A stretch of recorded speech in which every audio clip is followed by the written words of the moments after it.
ഈ വീഡിയോയിൽ കുറേ ഇമ്പോർട്ടൻ്റ് ആയിട്ടുള്ള ന്യൂസാണ് ഉൾപ്പെടുത്തിയിരിക്കുന്നത്. ഇതിൽ ആസിം മുനീറിന് ഉണ്ടായ ഒരു നാണക്കേട്. അത് ആസിം മുനീറിനെ അമേരിക്ക അവരുടെ 250th ആർമി ആനിവേഴ്സറി ഡേക്ക് ക്ഷണിച്ചിരുന്നു.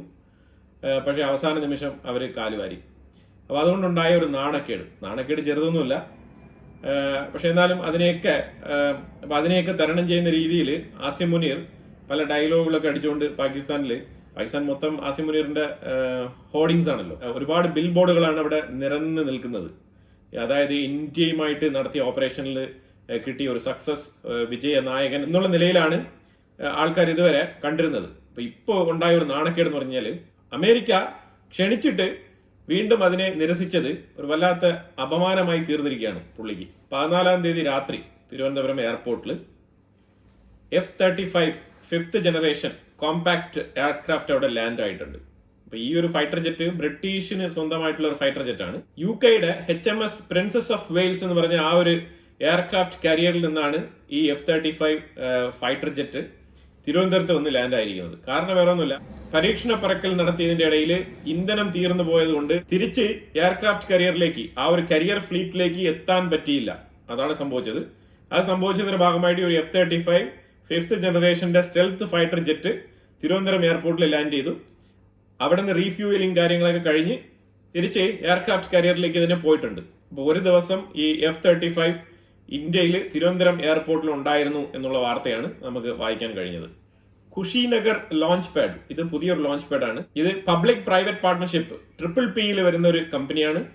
ഒരു പ്രൈവറ്റ് കമ്പനി ആദ്യമായിട്ട് ഇന്ത്യയിൽ ഒരു ലോഞ്ച് പാഡ് ഇനോഗ്രേറ്റ് ചെയ്തിരിക്കുകയാണ്. അതിന്റെ first launch mission successfully complete ആക്കിയിരിക്കുകയാണ്. ISRO തന്നെയാണ് ഈ ഒരു വാർത്ത പ്രസിദ്ധീകരിച്ചിരിക്കുന്നത്. ത്രസ്റ്റ് ടെക് ഇന്ത്യ ലിമിറ്റഡ് എന്ന കമ്പനിയാണ് ഈ ഒരു ലോഞ്ച് പാഡിന്റെ ഓണേഴ്സ്. തീർച്ചയായിട്ടും ISROയുടെ പാർട്ട്ണർഷിപ്പോട് കൂടി തന്നെയാണ് ഇന്ത്യയിൽ ഏതൊരു പ്രൈവറ്റ് കമ്പനിക്കും സ്പേസ് രംഗത്ത് പ്രവർത്തിക്കാൻ കഴിയുക. അപ്പം അവർക്ക് ഇൻഡിപെൻഡന്റ് ആയിട്ട് പ്രവർത്തിക്കാനുള്ള സ്വാതന്ത്ര്യമുണ്ട്. പക്ഷേ ISROയുടെ നേതൃത്വത്തിൽ മാത്രമേ ഈ പ്രവർത്തനങ്ങൾ ഇന്ത്യക്കുള്ളിൽ നടപ്പിലാക്കാൻ കഴിയുകയുള്ളൂ. ISROയുമായിട്ട് ചേർന്ന് തന്നെയാണ് ഈ ഒരു കമ്പനി പ്രവർത്തിക്കുന്നത്. അപ്പൊ ആ ഒരു ലോഞ്ച് പാഡിൽ നിന്നും last Saturday first launching successfully complete ആക്കിയിരിക്കുകയാണ്. അമേരിക്കയിൽ കുടിയേറ്റ നിയമങ്ങളെ ചൊല്ലിയുള്ള ഒരു പ്രൊട്ടസ്റ്റ് വ്യാപിച്ചുകൊണ്ടിരിക്കുകയാണ്. ആ പ്രൊട്ടസ്റ്റ് ഇപ്പൊ കഴിഞ്ഞ ഒരു 1.5 ആഴ്ച കൊണ്ട് നല്ല രീതിയിൽ കത്തിപ്പടരുന്ന അവസ്ഥയിൽ ടെക്സസിൽ വെടിവെപ്പ്, ഒരു ലോ മേക്കേഴ്സിന് എതിരായിട്ടാണ് ഒരു വെടിവെപ്പ് നടന്നിരിക്കുന്നത്. അപ്പോൾ തീർച്ചയായിട്ടും ഇതുമായിട്ട് ബന്ധപ്പെട്ട ആ ഒരു വെടിവെച്ച ആളിനെ തന്നെ ഇതുവരെ അറസ്റ്റ് ചെയ്തിട്ടില്ല. അവരെ ഇപ്പം സെർച്ച് ചെയ്തുകൊണ്ടിരിക്കുന്ന ഒരു അവസ്ഥയിലാണ്. അതായത് ലോകത്തെമ്പാടും നടക്കുന്ന പ്രശ്നങ്ങൾക്ക് ഒരു മിഡിൽ മാനായിട്ട് വരാൻ ആഗ്രഹിക്കുന്ന ട്രംപ് സ്വന്തം നാട്ടിൽ നടക്കുന്ന പ്രശ്നത്തിന് ഒരു രീതിയിലുള്ള പരിഹാരം കാണാൻ പറ്റാത്ത രീതിയിലുള്ള ഒരു അവസ്ഥയാണ് അമേരിക്കയിൽ ഇപ്പം സംജാതമായിരിക്കുന്നത്. ഇതിപ്പോ 1.5 ആഴ്ചയായി ഇത് തുടങ്ങിയിട്ട്.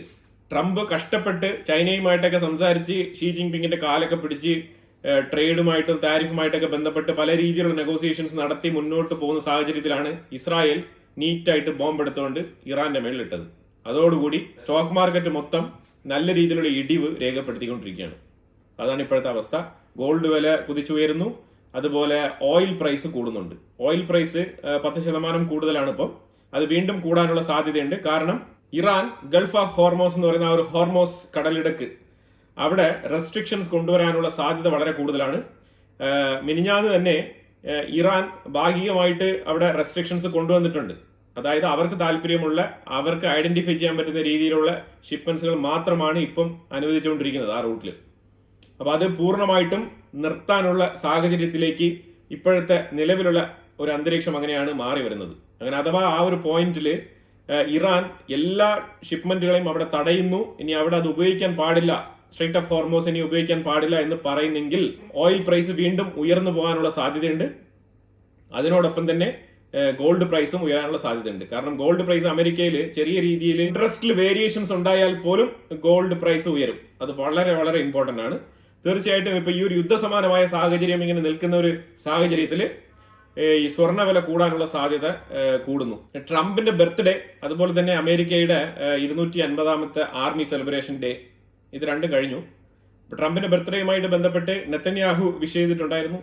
ട്രംപ് പലതരത്തിലുള്ള സ്റ്റേറ്റ്മെന്റുകളാണ് രാവിലെ, ഉച്ചയ്ക്ക്, വൈകുന്നേരം എന്നുള്ള രീതിയിൽ മാറിയും തിരിഞ്ഞിട്ടുകൊണ്ടിരിക്കുന്നത്.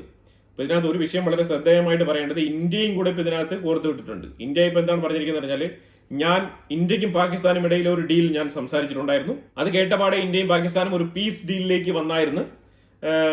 അതുപോലെ തന്നെ ഇറാനും ഇസ്രായേലും തമ്മിൽ ഒരു പീസ് ഡീലിലേക്ക് വരണം എന്നാണ് പറഞ്ഞിരിക്കുന്നത്. നിങ്ങളൊരു ഡീലിലേക്ക് എത്തും എന്നാണ് പറഞ്ഞിരിക്കുന്നത്. അപ്പൊ ഈ ഒരു ഡീൽ സംസാരിക്കാൻ വേണ്ടിയിട്ട് വളരെ ഈഗർ ആയിട്ടിരിക്കുന്ന ഒരു അവസ്ഥയാണ്. ഞാനിത് 4 ദിവസങ്ങൾക്ക് മുമ്പേ പറഞ്ഞിട്ടുണ്ട്. ഇസ്രായേലിനും ഇറാനും ഇടയിൽ ഒരു സമവാക്യത്തിന് ശ്രമിച്ചതായിട്ടും ആ ഒരു യുദ്ധം ട്രംപ് നിർത്തിവെച്ചതായിട്ടുമുള്ള ഒരു ക്രെഡിറ്റിന് വേണ്ടിയിട്ട് ട്രംപ് ശ്രമിക്കും എന്നുള്ളത് എനിക്ക് വളരെ വ്യക്തമായിട്ട് അറിയാമായിരുന്നു. കാരണം ഈ ക്രെഡിറ്റിന് വേണ്ടിയിട്ട് പല മാസങ്ങൾ കൊണ്ട് ശ്രമിക്കുകയാണ് ഈ റഷ്യയ്ക്കും ഉക്രൈനും ഇടയിൽ.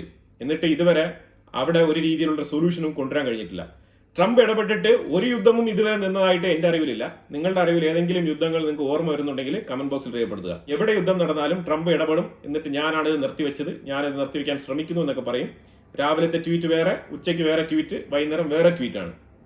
അപ്പൊ അങ്ങനെ ഇസ്രായേലിന് ഒരു സൈഡിലൂടെ അവർക്ക് എയർ ഡിഫൻസ് സിസ്റ്റംസും കാര്യങ്ങളൊക്കെ അയച്ചു കൊടുക്കുകയും വാർഷിപ്പുകളെയൊക്കെ മിഡിൽ ഈസ്റ്റിൽ കൊണ്ട് നിർത്തുകയും എന്നിട്ട് ഓപ്പൺ ആയിട്ട് എനിക്കും ഇസ്രായേലിനും യാതൊരു ബന്ധമില്ല എന്നുള്ള രീതിയിൽ ട്വീറ്റ് ഒക്കെ ഇടുന്ന ഒരു സാഹചര്യമാണ് ഇപ്പൊ കണ്ടുവരുന്നത്. ആർക്കാണ് മനസ്സിലാവാത്തത് അമേരിക്കയ്ക്കും ഇസ്രായേലിനും തമ്മിൽ എന്താണ് ബന്ധം എന്നുള്ളത്? ട്രംപ് ഉദ്ദേശിക്കുന്ന പറഞ്ഞാല് ഒരു പീസ് മേക്കറായിട്ട്, ഗ്ലോബൽ പീസ് മേക്കറായിട്ട് ആയിത്തീരാം എന്നാണ് ശ്രമിക്കുന്നത്. പക്ഷേ അതാവാൻ കഴിയുന്നില്ല. ട്രംപിന് യുദ്ധം നടക്കുന്നതിന്റെ ഇടയിൽ കച്ചവട താല്പര്യം ഉള്ളത് കൊണ്ടാണ് മീഡിയേഷൻസ് പ്രോപ്പറായിട്ട് ചെയ്യാൻ പറ്റാത്തത്. ഈ ഒരു അബദ്ധം തന്നെയാണ് റഷ്യയ്ക്കും ഉക്രൈനും ഇടയിൽ അമേരിക്കയ്ക്ക് സംഭവിച്ചത്. ഇതൊരു പിഴവാണ്. ശരിക്കും പറഞ്ഞാൽ പിഴവ് എന്നതിന് പകരം ട്രംപ് എന്ന് പറഞ്ഞ ഒരു ബിസിനസ്മാന്റെ ലിമിറ്റേഷൻ ആയിട്ടാണ് നമുക്ക് കാണാൻ കഴിയുന്നത്. അയാൾക്ക് അതിലുപരി, അതായത് ഈ ബിസിനസ് എന്ന് കേൾക്കുമ്പോൾ, വരുമാനം, ഇൻകം, ട്രേഡ് എന്നൊക്കെ കേൾക്കുമ്പോൾ വല്ലാത്ത ഒരു എനർജി പുള്ളിക്ക് വരുന്നുണ്ട്. അപ്പൊ ആ എനർജി ശരിക്കും എന്താണോ പർപ്പസ്, കോർ പർപ്പസ് എന്താണോ ആ പർപ്പസിനെ ഇഗ്നോർ ചെയ്തുകൊണ്ട് ബിസിനസ് താല്പര്യത്തിലേക്ക് വഴുതി പോകുന്ന ഒരു സാഹചര്യമാണ് പല മീഡിയേഷൻസിലും നമുക്ക് കാണാൻ കഴിയുന്നത്. 1200 അഡീഷണൽ മൃതശരീരങ്ങൾ ഉക്രൈൻ സോൾജേഴ്സിന്റെ ബോഡി റഷ്യ കൈമാറിയിട്ടുണ്ട് ഉക്രൈന്. ഇപ്പൊ ഇതിപ്പോ അഡീഷണൽ ആണ് കേട്ടോ. അന്ന് 1212 കൊടുത്തു, പിന്നെ വീണ്ടും ഇത് 1200 കൊടുക്കുന്നുണ്ട്. അപ്പൊ ഇതിനകത്ത് ഞാൻ പറഞ്ഞതുപോലെ 6000 മൊത്തത്തില് ഫസ്റ്റ് ഫേസ് 6000 കൊടുക്കും, പിന്നെ 40,000 കൊടുക്കും എന്നാണ് പറഞ്ഞിരിക്കുന്നത്. 2 ദിവസം റഷ്യ കുറച്ച് റെസ്റ്റ് എടുത്തിരുന്ന സാഹചര്യത്തിൽ ഉക്രൈൻ വീണ്ടും പോയി റഷ്യയെ തോണ്ടി കേർസ്കിന്റെ കുറച്ച് തൊട്ട് മുകളിൽ ഒരു ഭാഗത്ത് ആക്രമണം, ഡ്രോൺ ആക്രമണം. അപ്പൊ അങ്ങനെ ഇരുന്ന പുടിൻ ഇപ്പൊ വീണ്ടും ഉക്രൈന്റെ ഉള്ളില് അതിരൂക്ഷമായ നിലയിലുള്ള ആക്രമണങ്ങൾ അഴിച്ചുവിട്ടുകൊണ്ടിരിക്കുകയാണ്. ഒരു സൈഡില് ഇസ്രായേൽ ഇറാൻ യുദ്ധം നടക്കുന്നതിന്റെ ആ ഒരു ഹൈപ്പില് ഗാസയ്ക്കുള്ളിൽ നല്ല രീതിയിലുള്ള ആക്രമണങ്ങൾ നടക്കുന്നുണ്ട്. അത് ആരും തന്നെ നോട്ടീസ് ചെയ്യുന്നില്ല. പക്ഷെ അതിരൂക്ഷമായ നിലയിൽ ഗാസയില് ഹമാസിനെതിരെയുള്ള പോരാട്ടങ്ങൾ തുടരുകയാണ്. അതിൽ ഇന്ന് IDF പുറത്തുവിട്ടിരിക്കുന്ന വീഡിയോയിൽ ഹമാസിന്റെ ടണൽസ് എന്ന് പറഞ്ഞാല് ഹോട്ടൽ ഫെസിലിറ്റീസ് തോറ്റുപോകും. ആ രീതിയിലുള്ള ടണലാണ് സെൻട്രൽ ഗാസ ഭാഗത്ത് ഹമാസ് നിർമ്മിച്ചു വെച്ചിരിക്കുന്നത്. ഇത്തരം ഫെസിലിറ്റികളിലാണ് അവര് മാസങ്ങളോളം കഴിയുന്നത്. ആ തുരങ്കങ്ങൾ ഇപ്പോഴും സെൻട്രൽ ഗാസ ഭാഗത്തൊക്കെ നിലനിൽക്കുന്നു എന്നുള്ളതാണ് അതിശയിപ്പിക്കുന്ന കാര്യം. ഇത്രമാത്രം ഗ്രൗണ്ട് ഫോഴ്സിനെ ഇറക്കിയിട്ട് ഇപ്പൊ ഇറാനുമായിട്ട് ഒരു യുദ്ധം നടന്നുകൊണ്ടിരിക്കുന്ന ഒരു സാഹചര്യത്തിൽ ഇതാണ് വളരെ ക്ലിയർ ടൈം. ഈ ടൈമിൽ വേണമെങ്കിൽ ഗാസയിലെ ടണലുകൾ എല്ലാം തന്നെ തച്ച് തകർത്ത് തരിപ്പണമാക്കി കളയാൻ സാധിക്കും ഇസ്രായേലിന്. പക്ഷെ ഇത്രയും ടൈം ലൈൻ കിട്ടിയിട്ടും അതിലേക്ക് IDF മുന്നോട്ട് പോകുന്നതായിട്ട് നമുക്ക് കാണാൻ കഴിയുന്നില്ല. എന്നാൽ ഇപ്പൊ ഏറ്റവും കൂടുതൽ ഗാസയ്ക്കുള്ളിൽ അറ്റാക്ക് ഇന്റൻസിഫൈ ചെയ്ത് മുന്നോട്ട് പോവാണ്. വളരെ ചെറിയ സ്പേസ് ആണ് ഇനി ഉള്ളത് ഹമാസിന്റെ കയ്യിൽ. അപ്പം ഇസ്രായേൽ തീർച്ചയായിട്ടും അവിടെ ഒരു ഡോമിനേഷൻ നേടി ഹമാസിനെ അവിടെ നിന്ന് ഒഴിപ്പിക്കും എന്നാണ് മനസ്സിലാക്കാൻ പറ്റുന്നത്. ഇസ്രായേലും ഇറാനും തമ്മിൽ നടക്കുന്ന ഈ ഒരു സംഘർഷത്തിൽ എല്ലാ ഫോക്കസും അങ്ങോട്ടായതുകൊണ്ട് ഈ ഗാസയ്ക്കുള്ളിലെ ഹമാസിന്റെ നിലവിളി പുറലോകം കേൾക്കുന്നില്ല. അതാണ് ശരിക്കും മനസ്സിലാക്കാൻ പറ്റുന്നത്.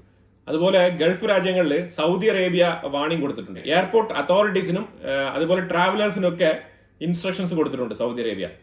അതായത് ഈ ഒരു ഇറാൻ ഇസ്രായേൽ സംഘർഷത്തിന്റെ പശ്ചാത്തലത്തിലാണ് ഈ ഒരു വാണിംഗ് കൊടുത്തിരിക്കുന്നത്, മുന്നറിയിപ്പാണ്. കാരണം അവരും പ്രതീക്ഷിക്കുന്നുണ്ട് ഏതെങ്കിലും തരത്തില് ഇറാൻ അഥവാ ഗൾഫ് മേഖലയിലുള്ള ഒരു അമേരിക്ക എന്നുള്ള നിലയിൽ സൗദിക്കെതിരെ ഒരു അറ്റാക്ക് നടത്താനുള്ള സാധ്യത സൗദി മുൻകൂട്ടി കാണുന്നുണ്ട്.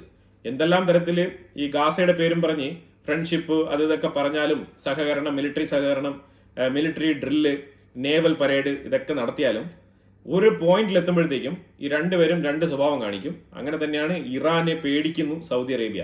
എങ്ങാനും ഒരു മിസൈൽ എങ്ങാനും വന്നാലോ. കാരണം ഇസ്രായേലിന്റെ ഉള്ളിൽ ഇന്നലെ ഇറാൻ മിസൈൽ അയച്ചത് കണ്ട് സൗദി അറേബ്യയ്ക്ക് ഒരു ചെറിയ കുലുക്കം. കാരണം സൗദി അറേബ്യ ജീവിതത്തിൽ ഇതേപോലത്തെ അറ്റാക്ക് ഒന്നും നടത്തിയിട്ടില്ല. അതുകൊണ്ട് തന്നെയാണ് അവർ കുലുക്കം വരുന്നത്. മിഡിൽ ഈസ്റ്റില് ഇറാന് ഒരു ചലനം ഏർപ്പെടുത്താൻ സാധിച്ചിട്ടുണ്ട്. ആ ചലനം തടഞ്ഞു നിർത്തേണ്ട ചുമതല ഇസ്രായേലിന്റെയാണ്. ഇസ്രായേൽ അതിനു വേണ്ടിയിട്ടാണ് കിണഞ്ഞ് പരിശ്രമിക്കുന്നത്. അപ്പൊ എന്തായാലും ഇതിനൊരു തീരുമാനത്തിൽ എത്തും എന്നുള്ളത് 100% ഉറപ്പാണ്. ആക്സിയോം ഫോർ ലോഞ്ചിങ് മാറ്റിവെച്ചല്ലോ അമേരിക്ക.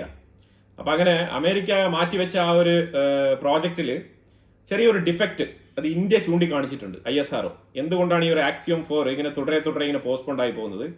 തികച്ചും ഇന്ത്യയുടെ ഒരു ആസ്ട്രോണോട്ടും കൂടെ അതിനകത്തുണ്ട് ആ ഒരു മിഷനിൽ. അപ്പൊ എന്തായാലും ISRO നിർണായകമായിട്ടുള്ള ഒരു മിസ്റ്റേക്ക് ചൂണ്ടിക്കാണിച്ചു കൊടുത്തിട്ടുണ്ട് ആക്സിയം 4ന്. അതുമായിട്ട് ബന്ധപ്പെട്ട ഡീറ്റെയിൽസ് ഞാനൊന്ന് സ്റ്റഡി ചെയ്തുകൊണ്ടിരിക്കുകയാണ്. അത് വ്യക്തമായതിനു ശേഷം മറ്റൊരു വീഡിയോയിൽ അതിനെ ഇൻക്ലൂഡ് ചെയ്യാം. കൂടുതൽ വാർത്തകളുമായി അടുത്ത വീഡിയോയിൽ വരാം. Thank you so much.